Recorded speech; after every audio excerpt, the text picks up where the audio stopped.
Chapter 42. Blue Feet and Gold Coins. Mythology, Psychology, or Supernatural. They said we'd vanish without a trace.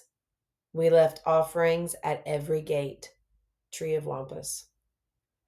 After another harrowing night where I dreamed Dear Leader himself was walking the halls, inspecting us like livestock, surveying his dead army, I stopped trying to understand what was real. I stayed wrapped in my scratchy blanket, playing the obedient girl role they seemed to want. I wasn't taking any chances. A face appeared, one of the guards that really hated me. Come on, time for video court.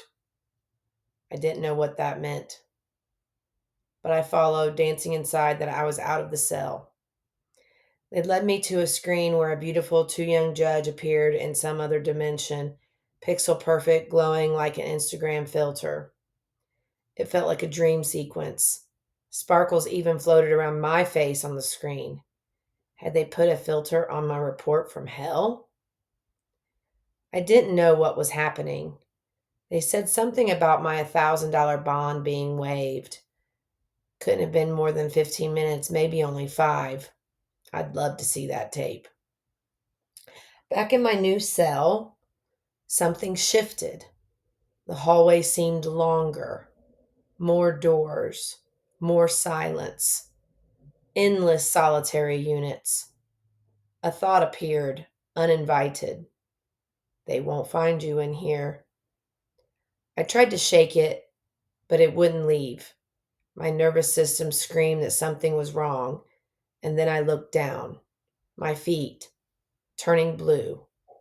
Not bruised, not banged up, blue. They were swollen, heavy, cold, foreign. I thought of Sharon on the river Styx, but this was no myth. This was America.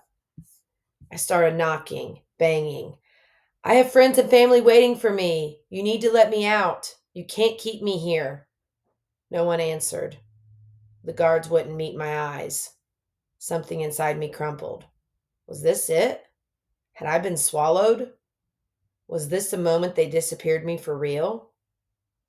But then, movement, keys, footsteps, a bag of clothes shoved through a slot, a too small pair of pants, a crumpled t-shirt, and Crocs.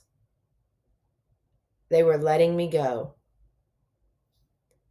And as I stood, ready to step out for what I prayed was the last time, I looked down and saw them, 2 gold coins, placed perfectly beneath the food slot, sitting like an offering, like something mythic, like proof I had passed the test. I didn't know how long I stared at them. In another life, I would have whispered a prayer.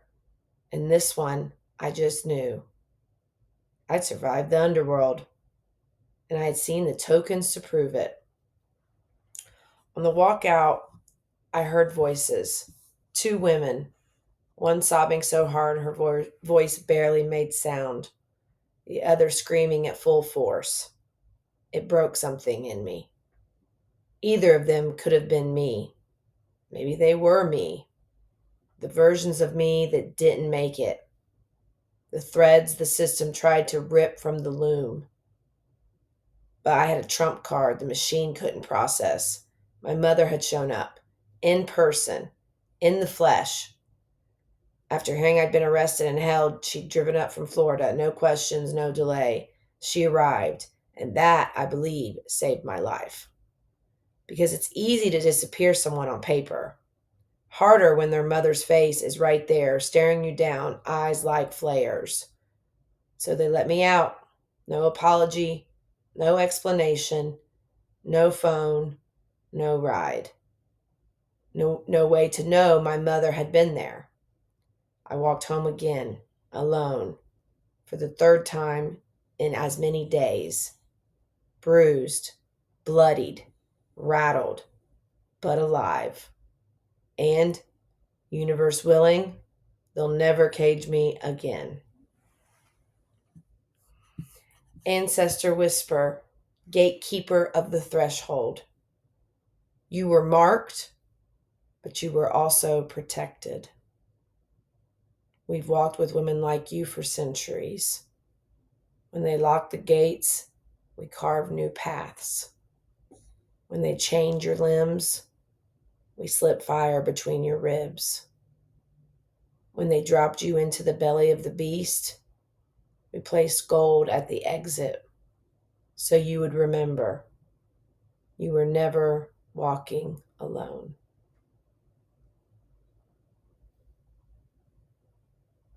Whew. It's a rough one. That's a rough one, gang. That's a rough one.